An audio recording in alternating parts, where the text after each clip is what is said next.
guys, this video is going to be the book sacrifice tag. I will have a link to the original video in the description.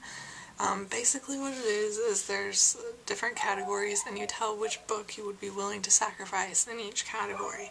And I didn't actually bother to get the books out because in most of these instances I don't actually own the book. I think I only own one of them. The first category is overhyped, and I thought about this for a little bit because some of my absolute favorite books are books that were really hyped up, and then a lot of the books that are really hyped up right now I haven't actually read yet. They're on my to-read list. I eventually decided on Twilight, which is kind of, I feel, a stereotypical answer. I don't even know if it's really considered overhyped anymore because everyone just makes fun of it instead of talking about how awesome it is. But I do remember when everyone was going on about how awesome it is, and I was a Twilight fan. I still consider myself a Twilight fan, but that's because I read fan fiction, and that's based around entirely, I read fan fiction based around the wolves and stuff, which is what characters that a large majority of the fandom completely ignore. But the actual Twilight books, like Bella, I can't stand Bella, I can't stand Edward.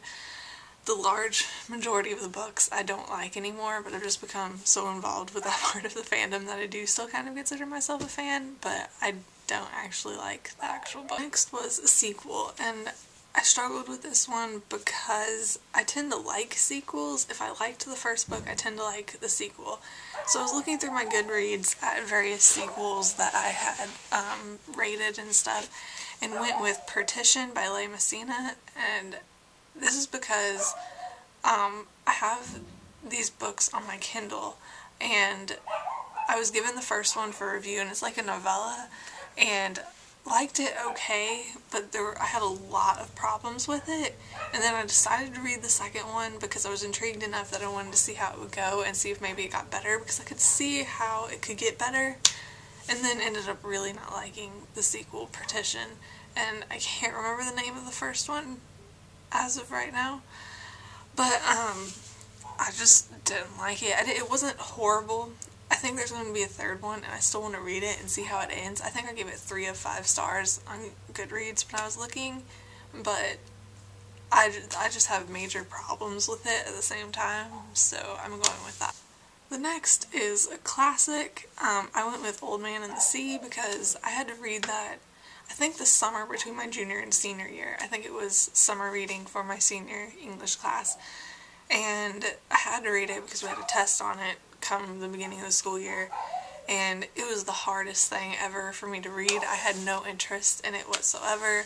I mean, I can appreciate it in a certain sense, but I just did not want to read it, so I'm going with that.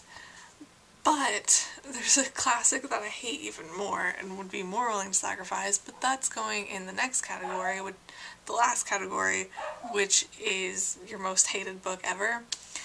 And mine's Treasure Island. I cannot stand Treasure. I despise that book so much, you don't even understand. I was in 7th grade, and my 7th grade teacher decided to teach Treasure Island. I guess because he thought it would be a fun book because pirates and everything, and I can see the potential there. I don't think anyone in my class liked it. I'm pretty sure I have very vivid memories. I've always been a good English student because I love reading. I love literature, and 5th grade I struggled with literature because I hated all the books that my 5th grade teacher assigned to.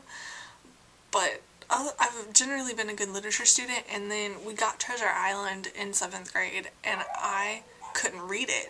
I couldn't read the book, and I would come home, we'd have chapters assigned, and I would come home, sit down, try to read the chapters. Every single time I tried, and I would get a page, and I would read a page, and I would understand nothing that had happened on that page. And I would try for half an hour to read this one page, and I couldn't understand it, and I just gave up. So I didn't, I could never get through the book, and from talking to my classmates, a lot of them were similar. I couldn't, it was the pirate language that bothered me. I couldn't read it. I probably could now.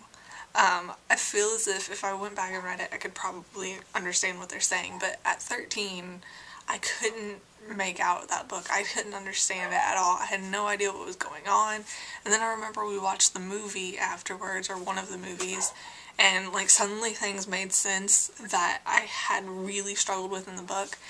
But I can't, I just had such a horrible experience with that book that I can't even bring myself to go back and try to read it. I was so stressed out because I never had trouble reading anything that was assigned in school before, and I couldn't understand it, and it was just this horrible, I was terrified at 13 of that book because I couldn't read it and I never had gone through that before. Yeah, horrible experiences with Treasure Island. So, yeah, I think that is all. I will see you guys later. Bye.